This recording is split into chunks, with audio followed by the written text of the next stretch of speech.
I asked you to give me a bunch of ideas that I will all record in a single recording session. These videos will release every 2 days. This is recording number 10, also known as this person's recording. I mean, they are pretty awesome if I do say so myself. Togore, that sounds like toe. Yee. 1987. There must be a friend, could be something of that. I've only got 5 nights at Freddy's. This way you wanna be, I just don't get it. Hello and welcome to what I call a new video. Today we are going to be talking about Togore, because Togore. Woo! In between this and the last recording, I sat down and just existed for like 10 minutes. It turns out doing so many videos right after another and another is not doing too well for my mental and my legs. Ow! Togore. Lost child.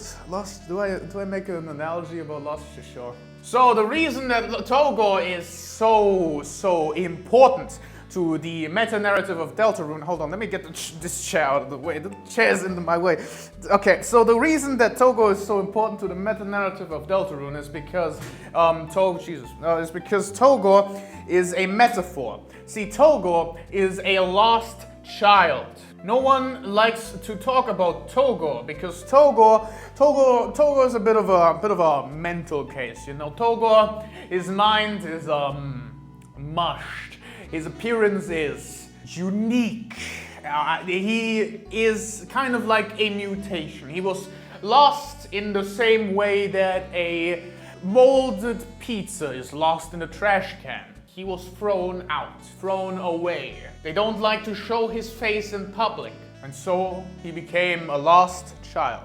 Now, what other lost child is out there in the ether?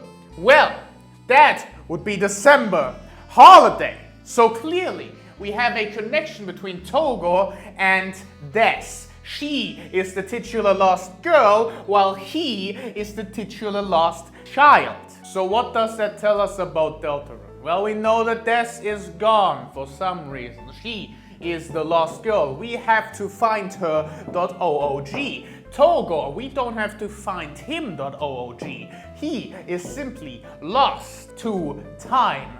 So, if Togore doesn't want to be found because no one wants to find him, clearly that tells us that December holiday is in some way related to that reason. Maybe December holiday is the reason everyone hates Togore. When December holiday first laid eyes on Togore, she was disgusted. And I think I know what she did. She took him. She took Togore and went with him on a little trip.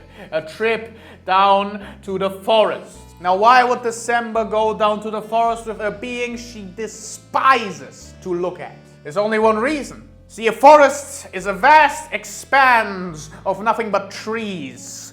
A vast grove of nature. Of something that has overtaken humanity rather than being overtaken by humanity. So, naturally, the best place to dispatch of a body. So, she took her cricket bat, she went with Togore in hand, she had his hand in his, and she went to the forest. Her cricket bat suddenly rose and struck the dome. The time struck midnight, and so did her bat. With a single crack, Togore's head cracked. December knew what she had done was the only logical thing to do. That was no monster. That was an abomination, a mutation, something that shouldn't have ever existed in the first place. Thank you, phone. Who actually uploaded? Who just fucked me over? Space frogs. Fuck you! So after doing the deed, after finally doing it, she went ahead, she went on a stroll. A stroll that would be her last. Even though she did the right thing by getting rid of such an abomination, an affront to nature, she still felt bad. In the back of her mind, she had the wrong assumption that there may be a consciousness within Togore. And so she walked by the side of the road next to the forest. No one would ever find Togore, she told herself. Even Toriel agreed with her decision. She lied to herself. But then an engine roared, something in the distance, a faint sound, and headlights. And there's a deer. There is nothing she could have done. Tess only ever saw a blinding light. She was fascinated by it. As it approached, became brighter, blinded her. All she could do is be drawn to it. And the few words she heard before, never hearing again. And those words were, driving in my car right after a beer. Hey, that bump is shaped like a deer. DUI, how about you die? I'll go 100 miles an hour. She lay on the floor, dying, bleeding out, knowing she had done the right thing, paid the price, as no good deed will go unpunished. And that is the moral of Deltarune's story. That even if you act for nothing but the greater monster kind or humanity, you will get fucked over. Because that is the world. And that'll always be the world. It's the most real thing that Toby Fox has ever wrote. It's a tragedy, but a modern one instead of a Shakespearean one. But before I leave, I must say a single thing. And that single thing is, my fit goes absolutely goddamn hard! Cue the clone! Cue the clown!